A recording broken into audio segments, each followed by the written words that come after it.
Алматы қаласы күн санап емес, сағат санап құлпыра түседі. Халық көп жүретін көше қазақы нақышта безендірілген.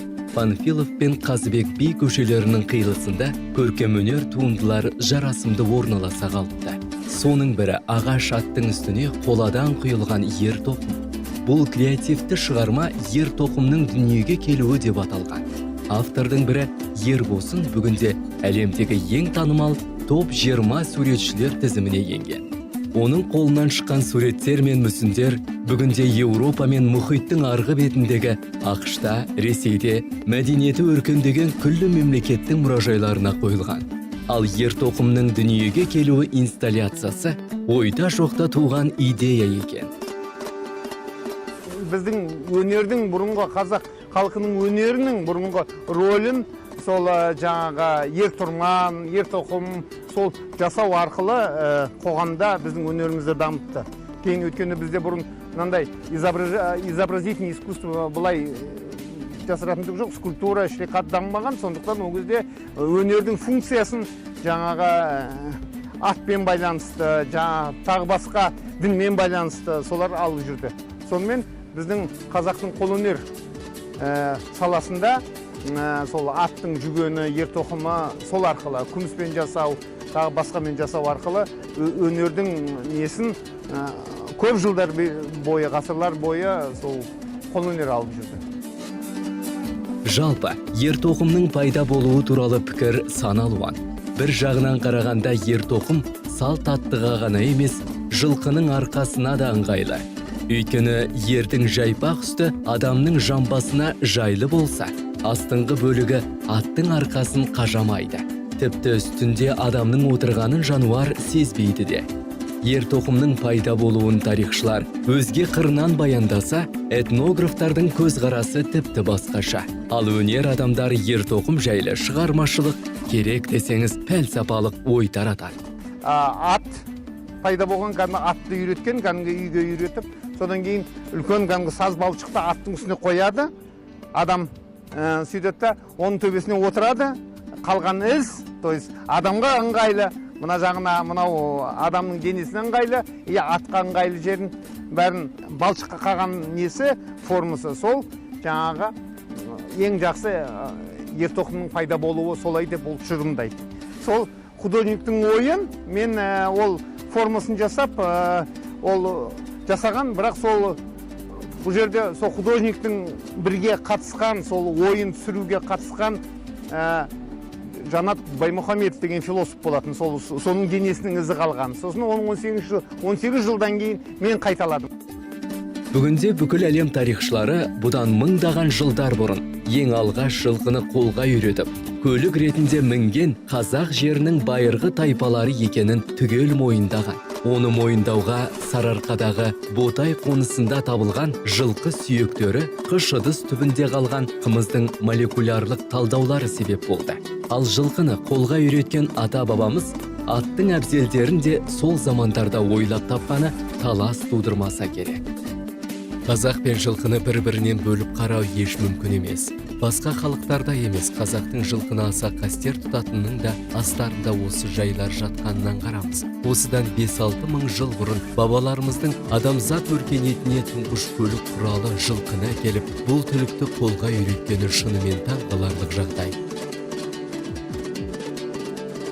ақш, Англия, Германия, Қытай және Иран ғалымдары Ботай мәдениеті жайлы тарихи деректерге негізделген пікірлерін білдіріп, жер астынан табылған адам мен жылқының сүйектерін, қымыз ішетін ыдыстарды терең зерттеп, адамдар бұл өлкеде 5300 жыл бұрын өмір сүрді деген тұжырымға келген. Батыс ғалымдарының бұл айтқан пікірлеріне сүйенсек, тіпті ежелгі өркениеттің бір діңгегі Грекияның өзі жылқыны біздің бабаларымыздан әлдеқайда кеш қолға үйреткенін дәлелдей түседі. Алдыңғы қасы домалақтау келгенде Албан ернікі, мынаныкі дулат ернікі тіктеу. Одан кейін мына басына байланысты. Міне дулат ернің басы мынандай болса, Албан ернікі мына несі домалақ келеді. Мына жер домалақ келгенде содан айырмашылығы. Негізі енді бұл ер бірінші ағаштан шабылады мысалы. Құран дер енді ол айтып отырмыз ғой, міне алдыңғы қас өзі бір бөлек, екі қаптал бөлек, одан кейін артқы қасы бір бөлек ағаштан шабылады, одан кейін белдемшемен қосылады. Ботайлықтар жылқы сүйектерін құрал саймандар мен қару-жарақ, үй мен табыну үшін керек жарақтар жасауға пайдаланған. Ал үй шаруашылығы үшін қажеті болмай қалған сүйектерді баспаналардың және басқа да шаруашылық құрылыстарының балшық қабырғасына арқау ретінде пайдаланған.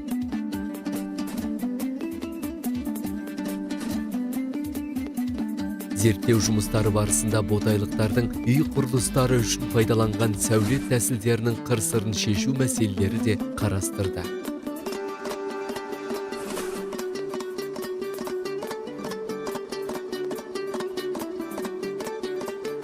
Ұлттық музейдің ғылыми қызметкерлері осы сәулетті бейнелі және егжей-тегжейлі түсіндіру үшін Шалқар көлінің бойына орналасқан бір-бірімен өтпе жол арқылы қосылған бастапқы шамасына қайта келтірілген Ботайдың екі баспанасын зерттеді.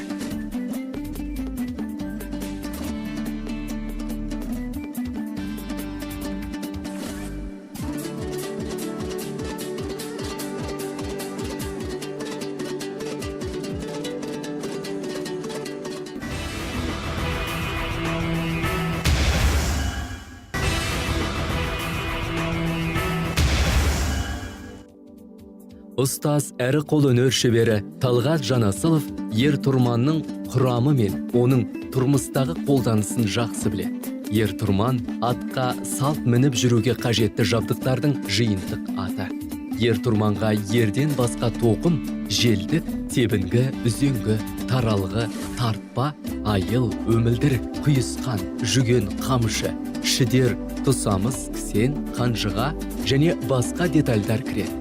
Ерте заманда әйелдерге арналған ер-тұрман әлеуметтік статусына астына мінген аттың сұлулығын қанықтыра түсу үшін күміспен әшекейленді. Ер адамдарға арналған ер-тұрман көбінесе мүйіз, сүйекпен зерленді. Ат әбзелдерін жасауға атам заманнан бері көң тері мен өңделген қайыс жиі қолданылып келеді. Материалдың бұл түрі шыдамды әрі атқа жайлы болып келеді. Жүген деп аталады. Бұл жерде аттың ауыздығы бар, міне темірден жасалады. Бұл ауыздығы, соңғы тұмырлығы, чекелігі, сағалдырғы деп бөлінеді. Бұл сосын жаңа бізде қолға ұстайтын тізгіні бар. Аттың тізгіні. Ат әбзелдерінің бәрі қайыстан жасалады. Қайысты теріне илеп, теріне илейді да, содан қайыс жасап, қайыстан түйіп жасау, жүгендерді түйіп жасау және өріп жасау деген екі түрлі бөлінеді. Қазір біздің қолымыздағы түйіп жасалған. Бұл жерде жаңа әрлеген, жаңағыдай күмістелген, тас қойған, бұрынғы жаңағы бай билердің осындай ат әбзелдерін әрлеуі арқылы күмістеп жасайын. Бұл қара күміс деп аталады, қара күмістен жасайды. Ер-тұрман ат үстінде отырған адамға ыңғайлы және оның қауіпсіздігін қамтамасыз ету үшін барлық шарттар қарастыра отырып жасалады. Төс айыл өмілдірік ат қияға қарай өрлегенде, ал шап айыл мен құйысқан сайға қарай құлдилағанда ерді жылжытпай ұстап тартып тұрады. Әдетті жағдайда атқа екі төс айыл мен шап айыл тартылады. Көкпар шапқанда ерді мықтап ұстап тұру үшін үшінші айыл тартылады. Алдыңғы қасында тұратыны байланады, жаңағы өмілдірік деп аталады. Бұл аттың кеудесінде тұрады, омырауында тұрады. Екі жағынан ер-тоқым аттан артқа қарай сырғып кетпеу үшін пайдаланады. Көбінесе тауға шыққан кездерде артқа кетпеу үшін пайдаланады. Өмілдірік деп аталады. Ал енді өмілдіріктің мына бір басы төс тартпаға тартылады, ілінеді. Төс тартпадан өтеді. Аңға немесе жорыққа шыққанда атқа артылатын құрал сайман және басқа да керек жарақ ер-тұрманға бекітілді. Ердің алдыңғы жағында қанжыға, артында бөктерме қанжыға орналасты. Қоржынды ерге артып, торсық сияқты сусын құятын тері ыдыстарды ер басына іліп байлап қоятын жібі болған. Ер-тұрман алыс сапарда түзде жүрген жолаушының көрпе төсегінің қызметінде атқарды. жаугершілік заманда мұны ерді мысалы түнеген жерде, тоқтаған жерде ерді басына жастап, мына тоқымды астына төсеп, сүзетпеу үшін үстіне шүйгін жамылып жерде ұйықтауға арналған, пайдаланған.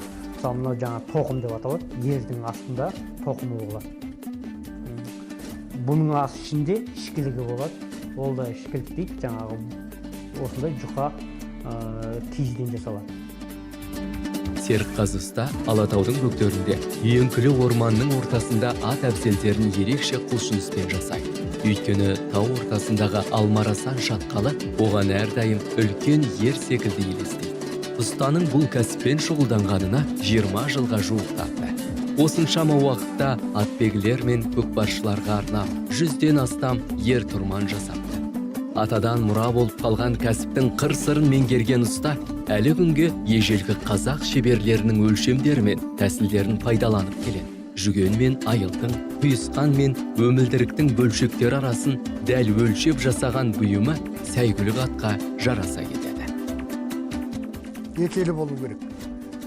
Одан кейін өзі жүгеннің өзі несі, мына жақтауы, біреу бір сүйем, қол, үш қол, көрдіңіз ба? Үш немен. Одан кейін мынау желкелік. Желкелікте енді мына мысалы байлағаны байланды ғой енді.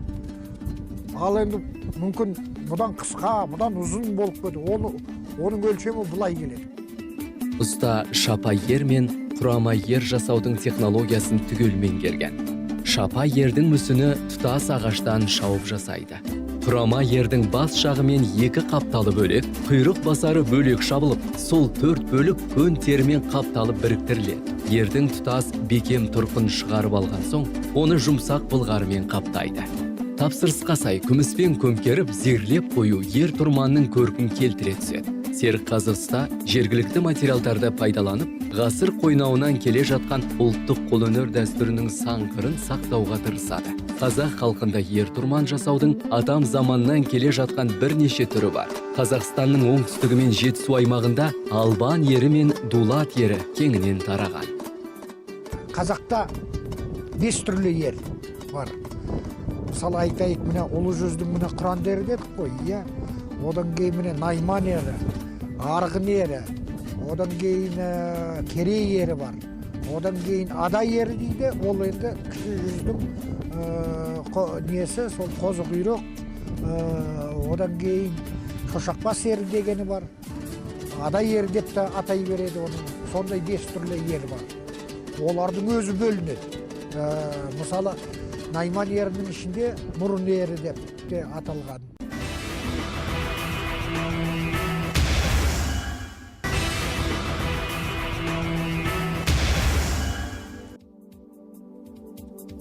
Жақында Серікқазы ұста бұдан 2 ғасыр бұрын жасалған көне жәдігерге кездейсоқ көзі түсіпті.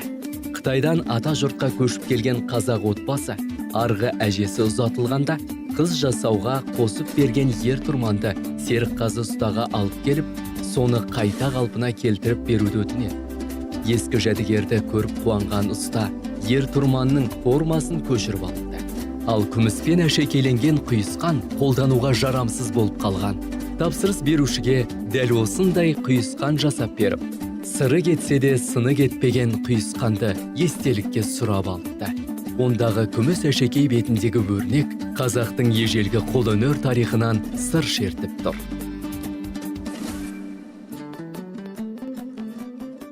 Ерді жасап берген кезде мына жігіттің өзінен, мысалы мен осы мына құйысқанды ырымдап, мынау енді қанша жыл болған құйысқан ырымдап алып қалып отырмын ғой, өзім шебер болғаннан кейін. Мына көненің көзі деген сияқылды. Ерді енді ол қайтадан жаңалап жасаған кезде мен соның көшірмесін алып қалдым. Көрдіңіз бе? Мынау сол Қызай Найман руының ерінің көшірмесі. Қазір Алматы маңындағы жаттығу базасында киноға түсетін каскадерлер дайындық жасауда. Әрбір трюкті сәтті орындап шығу үшін жылқы мен шабандоздың іс-қимылы қабысып тұруы шарт. Ат пен адам бір-бірін іштей ұғысқанда, кез келген қиын мәселені жеңіл орындап шығуға болады. Қазір мұндай шабандоз каскадерлер әлемде жалғыз ғана. Оның өзі Алматыда орналасқан. Қазақстандық каскадерлер бұл мекеменің бөлімшесін жерлерден аша бастапты. Еуропада, іргедегі Қырғызстан мен Әзірбайжанда жаттығу жасайтын базалары жасақталып, әне міне ашылуға дайын тұр. Жайдарбекке каскадер дайындау идеясы көшпенді фильміне түскенде келген екен. Аттармен жұмыс істеп, көшпенділер деген фильмді бастағанбыз, дублер, каскадер болып. Енді қазір жалғыз ат емес, төбелесеміз, жанамыз, мынандай современный фильмдарда жұмыс істейміз. Голливудтың көп киноларында түстік. Мысалы, «Ваше высочество» деген Натали Портман, «Путь домой» деген Питер Уирден, Колин Фаррелл, Эд Харрис деген актердармен, «Неудержимые 2» деген, ол жерде Шварценеггер, Сталлоне, 47 Ронин деген Киану Ривзбен, Конан Варвар, Мулан деген осы жақында Новый Зеландияда түсіп келдік, Мулан деген кинода, Джейсон Скотт Ли, сондай көп.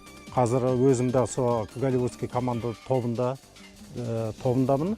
Hits International деген бізде базамыз сол Канадада, Намат тобынан бөлек сол команда қалған, голливудский команда, сонда бір постановщиктер көп болып сол тобына кірем, Hits International. Қазақ каскадері шетелде бюджеті мол экшн жанрындағы аса қиын трюктарды орындайды. Ал әлемдік киноиндустрия саласында салт атты каскадерлер мектебі әлі қалыптаспаған. Сондықтан ат үстіндегі айқасты қазақтардан үйрену үшін Түркия, ақш, Үндістан, Әзірбайжан елдерінен бірнеше шәкірт арнайы келіп жаттығып жүр екен. Каскадерлік шеберлікке тек адамдар ғана емес, жылқылар да әбден төселіп алған. 4 аяқты жануар қожайынның айтқанын екетпейді. Шап десе шабат, жат десе жатады. Тіпті мылтықтың дауысы тарс ете қалса, оқ дегендей жерге сұлап түседі.